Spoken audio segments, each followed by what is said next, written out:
ñaanal semaine jàmm ak suñuy programme di leen ziar bu baax a baax di ñëwaat ci Soir d'info ci waxtu wi ci télévision Futurs Médias bu ko defee rek ñu yaatal ci li nga xamante ne mooy actualité jamono ji di gouvernement bu bees bi nga xamante ne président Macky Sall fal na ko démb daañ ci ñëw waxaale également ci yenn ci nombo tànk yi nga xam ne jox nañ ko yenn kilifa yi bokk na ci bu mel ni bu Idrissa Seck nga xam ni coow li bëri na loolu gannaaw ba ñu ko tabbee njiitu président conseil économique social et environnemental daañu ko yaatal ci kanam tuuti ak suñuy gan kenn ki ñu ngi koy taaxirlu mu di Yakham Mbaye nekk directeur général bu quotidien Le Soleil nekk également membre APR xibaar yi buñ ci jàll itam ak rédaction bi buñ ci noppee ñu daal di dalal Moustapha Sarré nga xam ni mooy directeur de l'école du parti bu PASTEF ñu daal di waxtaan rek ni ma ko junjee léegi ci yenn ponk yi nga xamante ne moo soxal wàllu actualité altine bu jot ñu ànd ak Papa Djibril Fall Pape maa ngi lay ziar.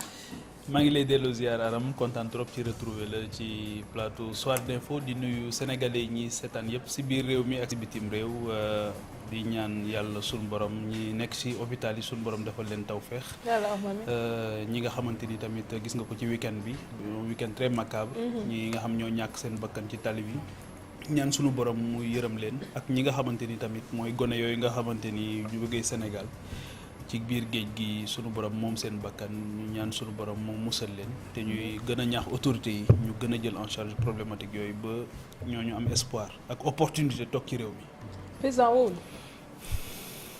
yow xam nga bu la président wowul du ma woo. bu njëkkatu parce que gouvernement bi finalement ak yi nga xamante ne gis nañ ko ci ay surprise yaakaar naa kuñ ne ndax woowu la warul a jaaxal mais yow lan nga jàngate li nga xamante ne ni gis nga ko ci ministère yu bees bu bees bi laay wax déjà muy artisanat ak transformation secteur informel mais également ñu bees yi nga xam ni dugg nañu ak it ñi nga xamante ni génn nañ leen mu di ay kilifa yoo xamante ni ils ne sont pas des moindres. Oui, globalement li ñuy retenir au-delà des personnes parce que pour man au-delà des personnes enjeu yi moom moo gën a ëpp solo c'est-à-dire que dafa am ci attente yoo xamante dañ ko amoon wax nga ko léegi li nga souligner dafa am solo muy wàllu artisanat ak la transformation du secteur informel la place du secteur privé la place de l'industrie la place aussi ci secteur primaire yi muy agriculture muy pêche muy élevage la place de l'économie numérique gis nañ ñu lëkkale ko ak télécommunication jox ko ki nga xamante ni moom moo Yankhoba Diattara on attend la feuille de route parce que démb gis nañ ne kuñ ci poser question rek da ngay wax ne maa ngi xaar sama fiche de poste donc apparemment ñoom amaguñ seen fiche de poste te fiche de poste yi rek moom moo ñu mën a permettre ñu xam lan lañ leen sant quelles sont les missions assignées et est-ce que bu ñu leen assigné ay missions dinañ leen jox moyens nga xamante ni moom la laaj ngir ñu mën ko doxal mais encore une fois le contexte il est assez lourd donc et la question pertinente mooy pourquoi le président a jugé utile de changer un gouvernement wax na ne démb boo dégloo Seydou Gueye ci esprit gouvernement bi changement bi dafa wax ne rajeunissement wax ne aussi un gouvernement de combat rajeunissement bi xaw ma ndax gis nga ko mais man gisuma ko un gouvernement de combat c'est l'avenir qui nous le dira ak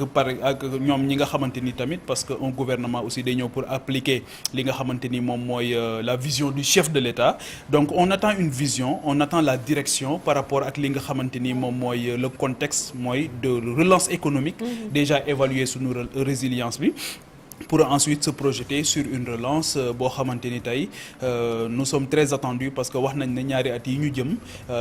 du yomb te pour cela il faut que ñu xool nag nan la ñuy def ba mën ko gérer ba mën ci génn dellu retrouver une bonne santé de notre économie. alors dina taxaw ci ñi génn naam bu dee relance bi am na solo dinañ ci dellu soit mais ñi génn. dañu ci bàyyi xel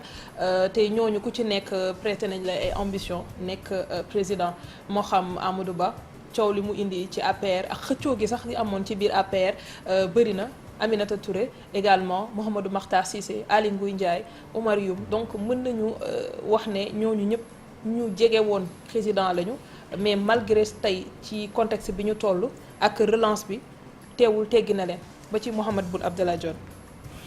délit d'ambition kenn mënu ko reprocher kenn c'est-à-dire que kenn mënoo tere kenn am ambition président Macky Sall bi muy nekk ak Abdoulaye Wade la commencé di xalaat ne war na am ambition présidentielle ñeneen di nga nekk ak nit et puis à chaque fois que nga yar ay nit nekk ak ñoom def 8 ans au pouvoir c'est vrai que mën nga am autour de toi des présidentiables. Parce que xam maîtriser nañ kii bi dox nañ ci donc mënoo reprocher nit rek ne dafa bëgg nguur tax nga kii ko léegi nag li taxoon mu wax ne bëggul wax ne du nekk candidat en 2024 alors que man dama jàpp sax dund moom mooy wax ne dafa war a nekk candidat ou pas c'est la constitution qui doit le dire. Donc bu fekkee ne dafa moom moo wax ne bu ma waxee ne du ma nekk candidat léegi gaayam yi dootuñu liggéey donc xëy na gaa yooyu lay identifier benn par benn di leen damaa jàpp sax ne képp koo xamante da nga ci am ambition nga jàpp ne ambition boobu c'est incompatible ak liggéeyal réew mi parce que tu n'as plus le temps parce que yaa ngi nekk def politique mais vaut mieux prendre la tangente nga génn dem xeex def sa ambition politique yaa ngi dégg donc loolu tamit su fekkee ne loolu la on est d'accord bu fekkee ne tamit dafa am insuffisance de résultats parce que li ñu yaakaaroon ci yow amuñu ko ci yow loolu tamit c'est très normal nous sommes 16 millions de Sénégalais. Oui. yoo xamante ni mën nañ ci trouver 33 comme 33 la ak ñoo xamante ni ñu xereñ lañ ci seen domaine mën a liggéey réew mi ba nga xamante ni gisuma fi kenn ku indispensable encore une fois. mais li nga gis tey ci gouvernement bi ndax loolu nga doon xaar. man ni ñu ko ay ministères xam nga bu ñu xëyee ne dañoo def dissolution man remaniement la doon xaar. À l'arrivée on a eu un réaménagement. c'est-à-dire que man foogoon naa ne day nekk un changement bi ma déggee Seydou Gueye di wax ne dinañ am rajeunissement dinañ am un gouvernement de combat dinañ am un gouvernement boo xam dañuy consacrer définitivement li nga xamante ni moom mooy la compétence. au détriment les mêmes têtes ñoo ñëwaat. mais très sincèrement franchement c'est-à-dire que à l'arrivée par exemple man jàppoon naa ne secteur bu mel ni justice dalal nañ fii ba tey syndicat mu paralysé wu pendant des foogoon naa ne dinañu changer ngir jàpp ne war na mën a indi souffle voilà donc boo jëlee secteur bu mel ni environnement avec tout ce qui s'est passé le débat sur les oryx et tout te jàpp naa ne sax très sincèrement secteur la yoo xamante ni wax naa ko fii lu dul benn du ñaar dafa nekk secteur yoo xam dañ koy jox ay militants de l'environnement ñoo xamante ni seen passion environnement la ñoo xamante ni am nañ yéene faire changer les choses ñoo xamante ni seen dund yëpp dañ ko consacré woon à ça parce que tey jii dafa moderne ba nga xamante ni bokk na ci yi nga xam non seulement c'est stratégique mais dafa transversal donc ma jàpp ne on pouvait trouver mieux mais dans ce gouvernement on a senti qu'on a beaucoup géré les équilibres on a beaucoup respecté les équilibres ñoom seeni équilibre parce que dañuy wax tout le temps ne les politiciens dañuy wax ne un gouvernement est éminemment politique donc et malheureusement quand il est éminemment politique soo moytuwul rek la technocratie daf ci dialogue bi finalement porte na ses fruits. encore une fois bëgguma ñu jàpp ne sunu réew institutionnaliser bi ñu bëgg a institutionnaliser dialogue en dehors des cercles formels yi nga xamante ni moom la ñu am mais Assemblée nationale ça sert à quoi? Le Haut Conseil des collectivités territoriales, ça devrait servir à quoi? Le Conseil économique, social, environnemental, ça doit servir à quoi? nga jël